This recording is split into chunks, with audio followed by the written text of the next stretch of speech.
Hello there, I've got a card that shows off my new configurations as well as some of the Canadian dies and the Portuguese dies.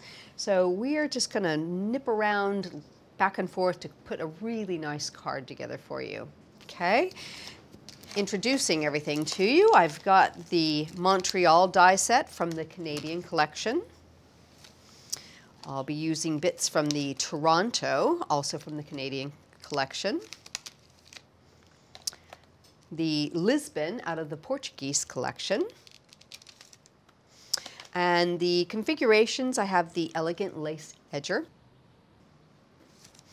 And we're going to use the Canadian background. This is a really detailed background, but it's done in two parts, so it's really easy to cut for you.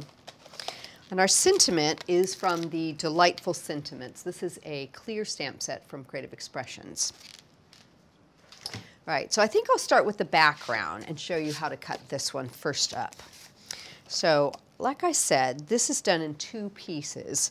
I've found that when you have a lot of detail on a background, sometimes it's really difficult to get to the center without several passes through. So let me show you how you can cut this, and it's really easy.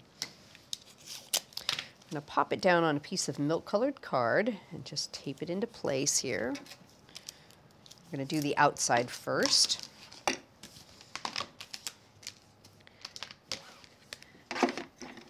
Now it is very detailed, so it will require a turn and then to go back through.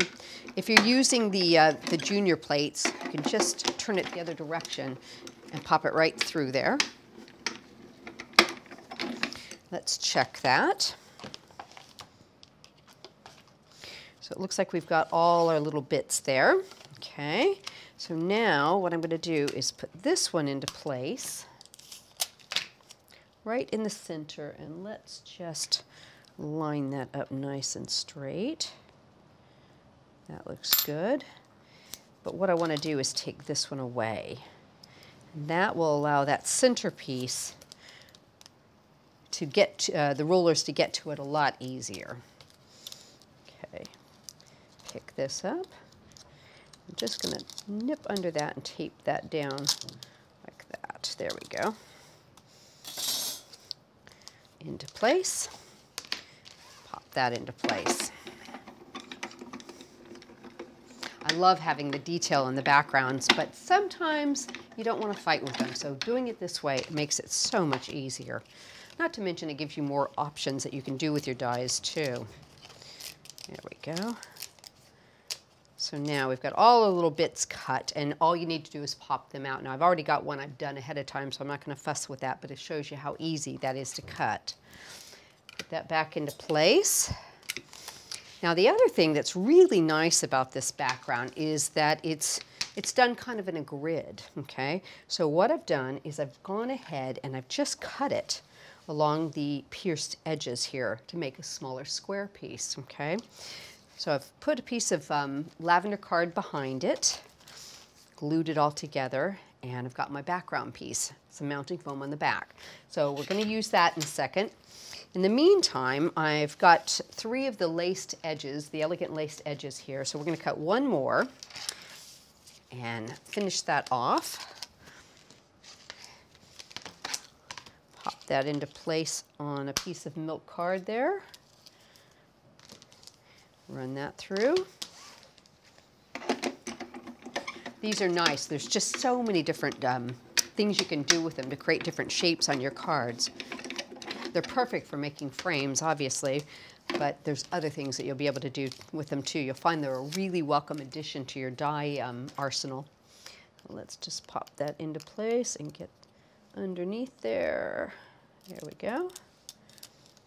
Okay. So I've got one more cut here. Little bit of dry as clear glue on the back. Just dot it in some of the larger spots along the piece. It's very detailed, so you just have to kind of look for different spots where you can add a dot of glue to get it nice and secure.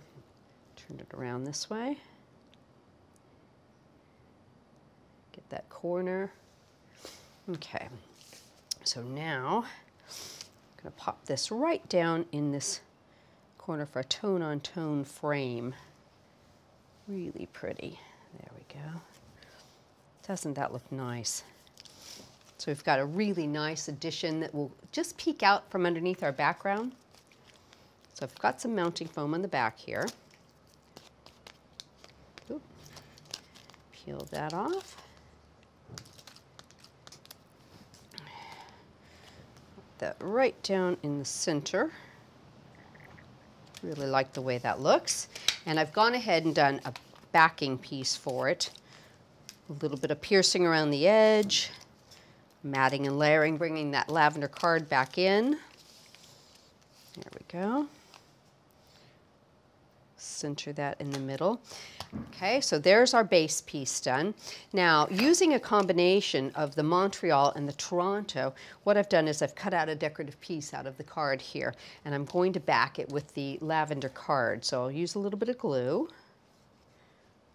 Just run it all the way around here and catch the corners with some little dots to make sure it's nice and secure. That should work. We'll pop that right into place on top. Give it a nice even straightening there. And I've got some mounting foam on the back, and this is going to sit right in the middle of that background that I've made a little bit smaller. And that looks good. Right about like that. And finally, I've used the center of the Montreal and the Toronto, which are both ovals but different sizes, to create two different sized ovals. So I've got a lavender one here that's a little bit larger. I'm going to sit that right in the middle. And then my sentiment is going to sit right inside of that, just with a little bit to show. Now you could dress this up with some flowers if you like. I just think it's really simple and pretty like this. You know, it's definitely your call.